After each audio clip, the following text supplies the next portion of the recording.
নমঃ। আমি দেবযানী কে Chakraborty. As usual বৃহস্পতিবার সৃষ্টিতে আমি এই সময় থাকবো, এটা তোমরা সবাই ধরে নিয়েছো। হ্যাঁ, আমিও ধরে নিয়েছি। কেন এই মন্ত্রটা বললাম?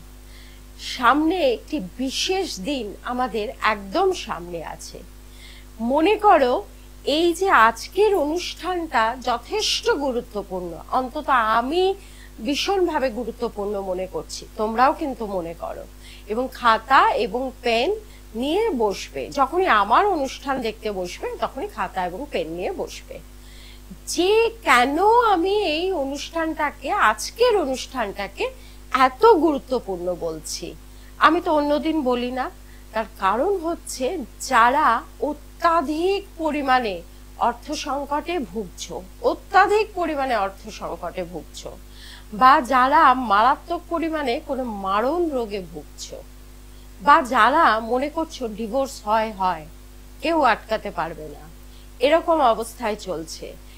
এই রকম মারাত্মক মারাত্মক সিচুয়েশনে যারা ভুগছো, বা চাকরির জায়গা চলে গেলেও চলে যেতে পারে, কোনো বল ভরসা নেই, থাকবে কি থাকবে না, এই রকম অবস্থায় যারা আছো দোটানার মধ্যে, তাদেরকে বলছি যে 12ই এপ্রিল আমাদের হনুমান জয়ন্তী, এবং এই দিনটা ভীষণ গুরুত্বপূর্ণ, ভীষণ। এই রকম সংকটে যারা আছো তারা এই দিন থেকে যে ক্রিয়াটা শুরু করবে সেটা ভালো করে শোনো। যদি ভুলে যাও তাহলে পরে খাতায় লিখে নাও। যেটা করবে যে এই দিন থেকে তোমাকে একটি সংকল্প নিতে হবে। এবার আসি, সংকল্প কি? সংকল্প তো জানি না। আর সত্যি কথা বলতে এই টিভির অনুষ্ঠান বা সোশ্যাল মিডিয়াতে এত তান্ত্রিক, এত অ্যাস্ট্রোলজাররা বলছেন যে আমরা কনফিউজ হয়ে যাচ্ছি, কারটা করব কারটা করব না। তো সেক্ষেত্রে আমার মনে হয় কারোরটাই না শোনা উচিত। এবার তোমার বিদ্যা এবং তোমার বুদ্ধিতে যারটা মনে হবে ঠিক, তুমি তারটাই নাও। আমারটাও যদি মনে হয় যে না ভুলভাল বকছেন, তাহলে নেবে না। তো এই যে আমাদের সময়টা আসছে, কেন আমরা হনুমান জয়ন্তীটাকে এরকম ভাবে উদযাপন করব? কারণ আমাদের অনেক বাধা বিপত্তি কিন্তু এই মহাবীর হনুমান জয়ন্তীতে, যে হনুমান আমাদের কিন্তু যে রামের একদম মানে আগে আগে যিনি চলছেন, সে কিন্তু আমাদের এই সব দুঃখ দুর্দশা সংকট এগুলোকে মোচন করে দেয়, মানে একদম ডিলিট করে দেয়। এটা কিন্তু সত্যিই হয়, প্রমাণিত। তো তোমাদের কি করতে হবে সেটা হচ্ছে সংকল্প নিতে হবে। আমরা যেটা ভাবি যে এত পুজো করছি, এত কিছু করছি, ঠাকুরকে প্রত্যেকদিন জল মিষ্টি বাতাসা সব ফল যেটা ক্ষমতার মধ্যে দিচ্ছি, তাও কেন ঠাকুর কথা শুনছে না? আমার এত কষ্ট কেন ঠাকুর তাও কেন কি করছে না, নির্মূল করছে না? কারণ হচ্ছে প্রত্যেকটা কাজের একটা নিয়ম আছে। আমাদেরও যেমন একটা রান্না করতে গেলে রান্নাটা সুন্দর করার জন্য কিন্তু নুন, হলুদ, চিনি ইত্যাদি ইত্যাদি মশলা সব ঠিক ঠিক পরিমাণে দিতে হয়। ঠিক সেরকমই আমাদের এই যে সংকল্প যদি আমি ঠিক মতো করি, তাহলে পরে কিন্তু ঈশ্বর ঠিক আমার ডাকে সাড়া দেবে। কিভাবে করব সংকল্প, সেটা নিয়েই আজকে আমি তোমাদের সাথে আলোচনায় আসছি। কারণ অনেকেই টিভিতে অনুষ্ঠান করেন, নানান রকম চ্যানেলে অনুষ্ঠান করেন, অনেক বড় বড় তান্ত্রিক, বড় বড় অ্যাস্ট্রোলজার। আমার তো মনে হয় যে আমি নিজে এরকম এত মানুষের দেখলে পরে আমি নিজেই কনফিউজ হয়ে যেতাম। ঠিক তোমাদের ক্ষেত্রেও আমি সেটাই বলছি। খুব যারা সংকটে আছো, খুব বিপদে আছো, মহা বিপদে পড়ে গেছো, যেটা করবে সেটা হচ্ছে এই যে 12 তারিখ থেকে একটা সময়, যে কোনো একটা সময়, যে সময়টা তুমি মনে করবে যে সকাল 8টা বা 9:30 বা 10টা বা 11টা, যে সময়টা তোমার জন্য সুবিধা হবে ঠিক সেই সময়টাই তুমি স্নান টান করে ধোয়া জামা কাপড় পরবে, কাঠের একটা টেবিল নেবে, সেই কাঠের টেবিলটার ওপরে একটি পঞ্চমুখী হনুমানজির ছবি রাখবে, মূর্তি কিন্তু রাখবে না, কারণ মূর্তি পুজো কিন্তু অনেকটা ডিফিকাল্ট, তাতে অনেক নিয়ম কানুন আছে। মূর্তি পুজো করতে গেলে সেই নিয়মগুলো কিন্তু মানতে হয়, আর ওই নিয়ম যদি না মেনে পুজো করো তাহলে হিতে বিপরীত হয়ে যাবে। সেই জন্য যেটা করতে হবে সেটা হচ্ছে কাঠের টুলের মধ্যে এটি লাল কাপড়, দেখবে লাল শালু দশকর্মার দোকানে পাওয়া যায়, এই এতটা মতো লাল শালু নিলেই হয়ে যাবে, 20 টাকা দাম নেবে, খুব যদি বেশি নেয়।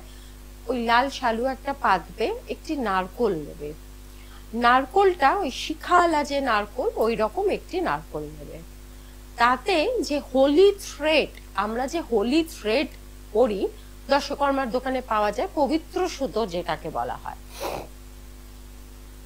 9টা সার্কেল করবে নারকোলটাকে, নারকোলটাকে ধরবে, ধরে নিলাম আমি এটা নারকোল, তো নারকোলটাকে এরকম ভাবে 9টা পাক এটাকে দিয়ে গিট দেবে, এবং তারপরে সেই নারকোলটা বাবার পায়ের কাছে রাখবে, আর কলা 2টো অন্তত কলা বাবার পায়ের কাছে রাখবে।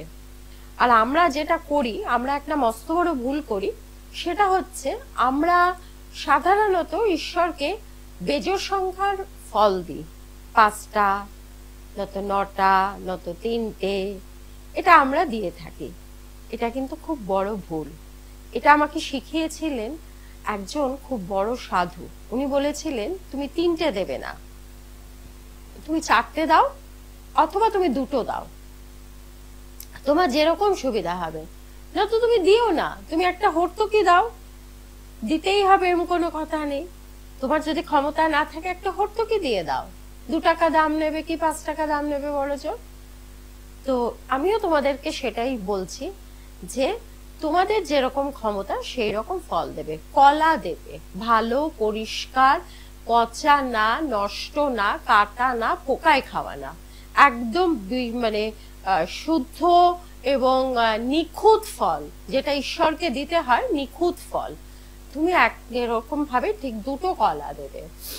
আর যেটা করবে যে লাড্ডু, সবাই আমরা জানি মহাবীরের ভীষণ ভাবে প্রিয় মিষ্টি লাড্ডু, লাড্ডুও দেবে, বেজোড় সংখ্যা না, তুমি 1টা 2টো দাও, বেস্ট হয় 2টো দাও। এবার যেটা করবে, সামনে সর্ষের তেলের প্রদীপ জ্বালো, ঘিয়ের প্রদীপ জ্বালো, এটা নিয়ে একটা কন্ট্রোভার্সি আছে, কেউ বলে সর্ষের তেল, কেউ বলে ঘি, না আমি বলি যেটা তোমার পকেট পারমিট করবে, যেটা তোমার ক্ষমতায় কুলাবে তুমি সেটাই দেবে, ঈশ্বর সেটাই নেবে।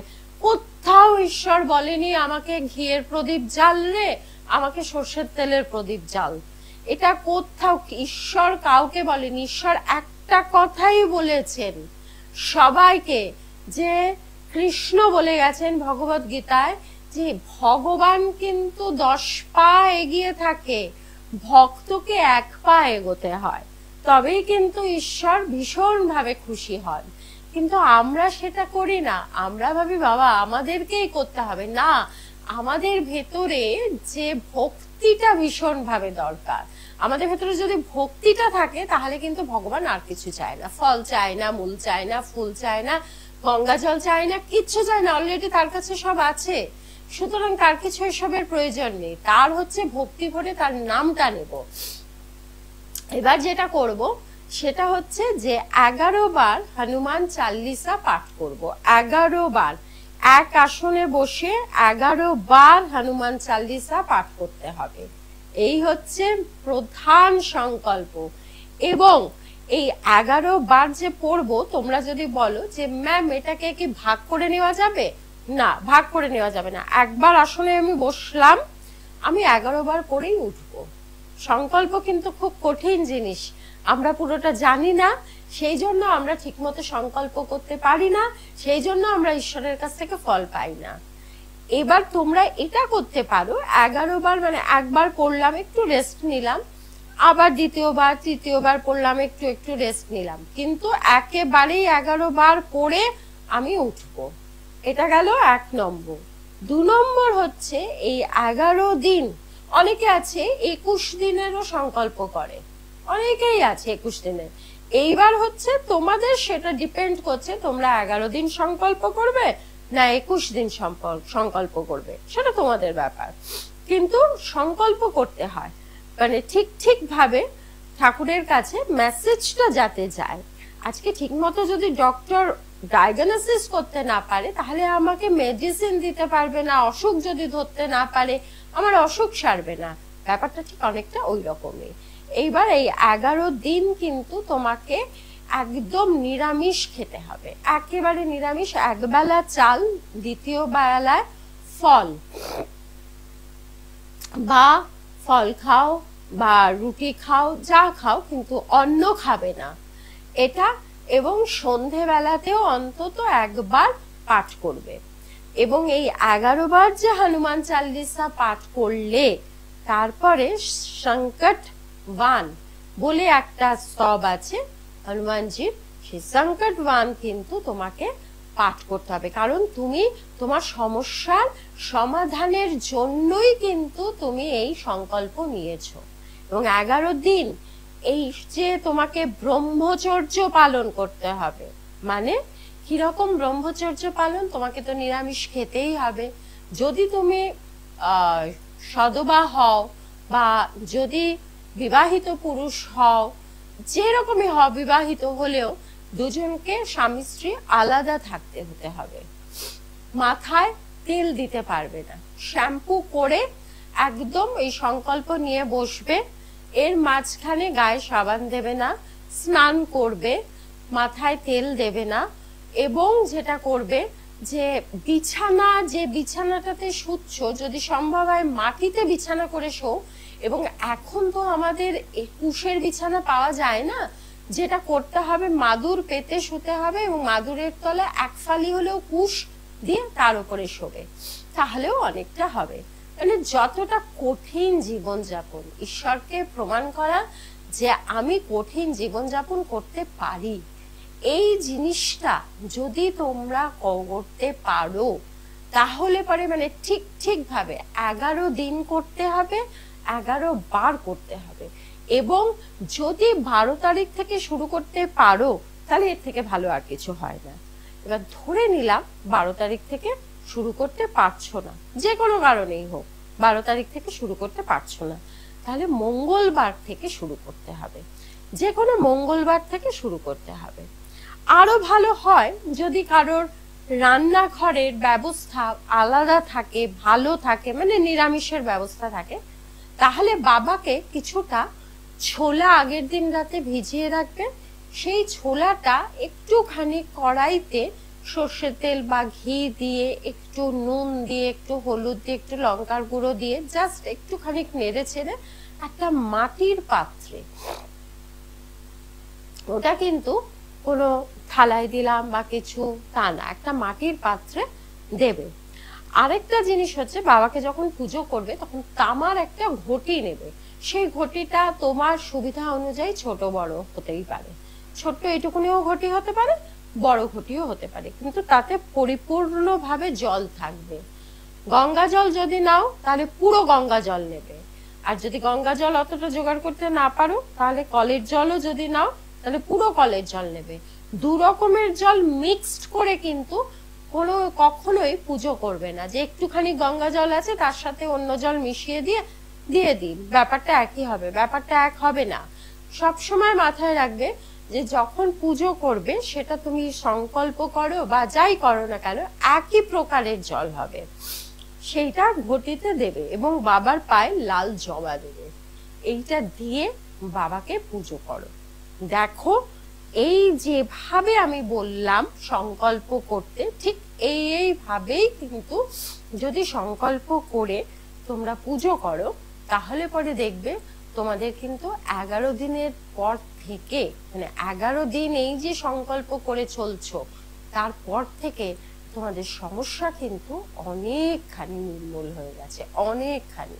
এবং যে জন্য বাবাকে ডাকছিলে যে জন্য বাবাকে বলছিলে, সেই জায়গাটা কিন্তু অনেকখানি পেয়ে যাবে। যদি মনে হয় আচ্ছা দেখি তো করে হয় কিনা, উনি তো বললেন, আমি বলবো কারোর কাছে যেতে হবে না, কোনো অ্যাস্ট্রোলজারের কাছে যেতে হবে না, একদম নিজে নিজের সমস্যা মানে বাধা কাটাবার জন্য তার উপরে একদম নির্ভর করো। আরেকটা জিনিস যেটা হচ্ছে সম্পূর্ণভাবে নির্ভর করবে, হবে কি হবে না, হবে কি হবে না। তন্ত্রে কিন্তু এভাবে কাজ হয় না। আমি যে কাজগুলো বলবো এগুলো সব তান্ত্রিক কাজ, কারণ আমাকে দেখে হয়তো তোমরা বুঝবে না যে আমি তান্ত্রিক, কারণ আমি এটা পছন্দ করি না। লাল কাপড় পরে লাল টিকা টেনে আমি তোমাদের সামনে ভিডিও করব যে আমি বিশাল বড় তান্ত্রিক, তা না। আমি যখন তন্ত্র সাধনা কোনো কাজে বসবো, তখন আমার সেই কাজ যার জন্য বসছি তার যদি উপকার হয় তাহলেই আমি বড় তান্ত্রিক। আমি সেজে গুজে বসলাম, টিকা টেনে বড় বড় মন্ত্র বললাম, হ্যাঁ, তাহলে কিন্তু আমি বড় তান্ত্রিক হব না, অন্তত আমি তাই মনে করি। এই প্রক্রিয়া বা ক্রিয়াগুলো কিন্তু সব সময় এইভাবে করতে হবে যে আমার কাজটা হবে, আমার কাজটা হবেই। আমি যদি ভাবি আচ্ছা ঠিক আছে উনি তো বললেন করি কাজটা, দেখি হয় কিনা, এই দেখি কিন্তু হবে না। সবসময় ইন্টেনশন মানে আমার উদ্দেশ্যটা কিন্তু গুড রাখতে হবে, মানে আমার কাজটা হবে, হচ্ছে, হবেই হবে, মানে একদম কেউ আটকাতে পারবে না। মানে তার উপরে আমি সারেন্ডার করে দিলাম, তার উপরে আমি সমর্পণ করে দিলাম, আত্মসমর্পণ করলাম, সেইখানটাতে কিন্তু কাজ হয়ই হয়। তোমরা যদি মানে আমি একটা খুব ছোট্ট উদাহরণ দিয়ে দেখাচ্ছি। আজকে ধরো আমার খুব শরীর খারাপ, আমি যদি একটু অ্যালোপ্যাথি ওষুধ খাই, আবার একটু হোমিওপ্যাথি ওষুধ খাই, আবার একটু কবিরাজি ওষুধ খাই, তাহলে পরে তারপরে যখন আমার অসুখটা কমবে, তখন আমি কিন্তু বুঝতে পারবো না যে আমার এটা কবিরাজিতে কমলো না অ্যালোপ্যাথিতে কমলো না হোমিওপ্যাথিতে কমলো। আমি কিন্তু সেটা বুঝতে পারবো না, বা ডাক্তারও বুঝতে পারবে না যে কার ওষুধে কমলো। সেই জন্য পার্টিকুলার যে কোনো একজনের ওপরে ভরসা করো। সঙ্গে থাকো, ফোন এসছে। হ্যাঁ, hello hello hello hello hello,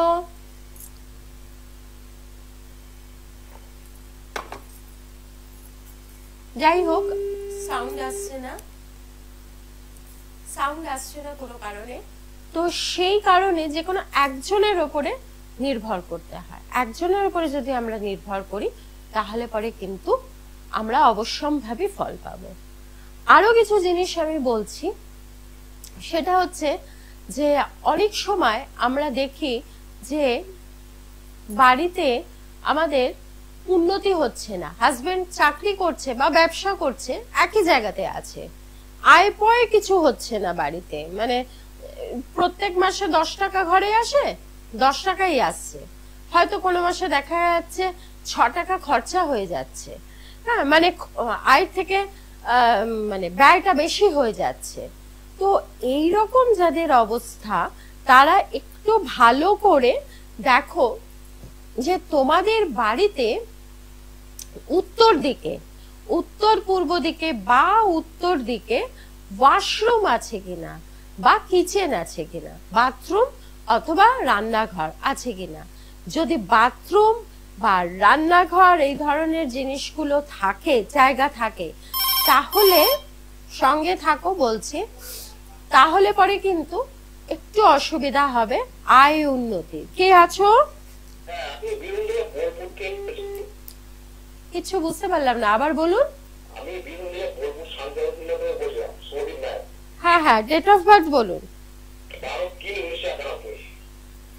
12/3/1991। আমার অনুষ্ঠান দেখা হয়? আমাকে আজকে প্রথম দেখছেন? আচ্ছা আচ্ছা, কোথায় আর কি সমস্যা কি?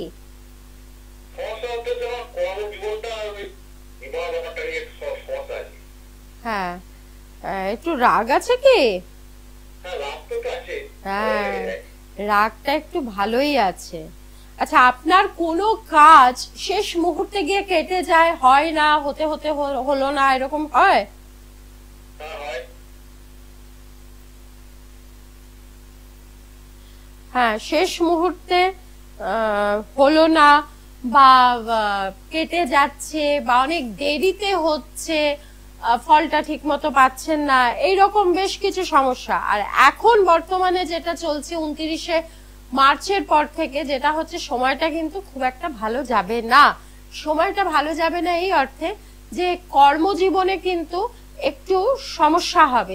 যদি আপনি ব্যবসা করেন তাহলে পরে ব্যবসা কিন্তু ধীর ও মন্দ গতিতে চলবে। শরীর কিন্তু একটু খারাপ যাবে, শরীরের জায়গাটা কিন্তু খুব একটা যে ভালো জায়গায় যাবে তা কিন্তু না। মাঝে মাঝে কিন্তু শরীরের জায়গাটা পায়ের দিক থেকে, পা, কোমর, পায়ের মাসল, পায়ের পাতা, এই জায়গাগুলো কিন্তু বেশ একটা ব্যথা টনটনে ব্যাপার হবে। আর শরীরের মধ্যে কিন্তু বেশ একটা ল্যাথার্জি ভাব থাকবে, মানে হচ্ছে কাজ করতে ইচ্ছে করছে না, ভালো লাগছে না, শুয়ে বসে থাকার একটা প্রবণতা, এই ধরনের জিনিসগুলো হবে। কর্মজীবনে কিন্তু এখন একটা একটু মন্দ গতিতে চলবে।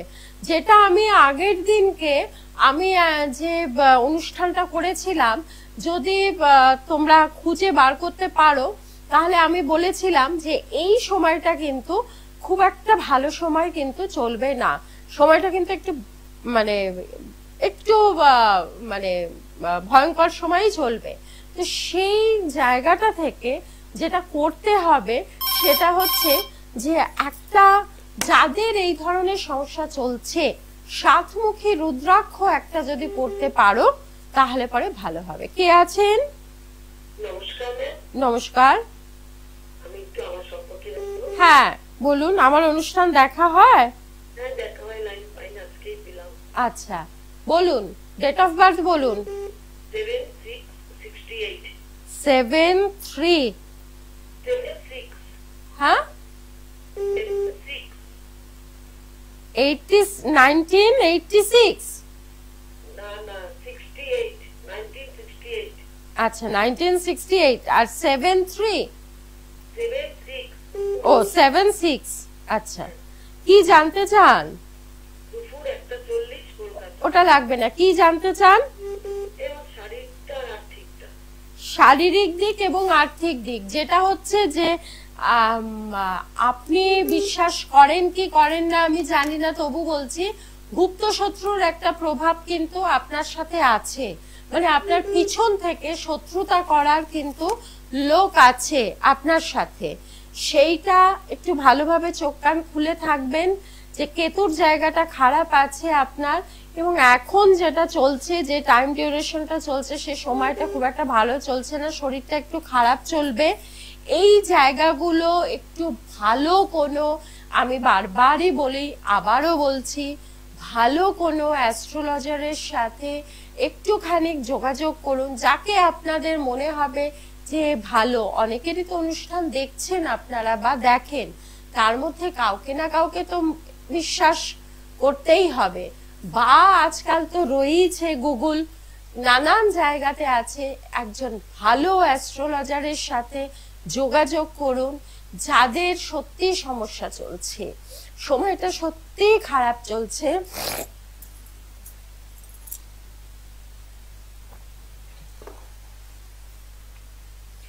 ভালো থাকবেন, সঙ্গে থাকবেন। নমস্কার।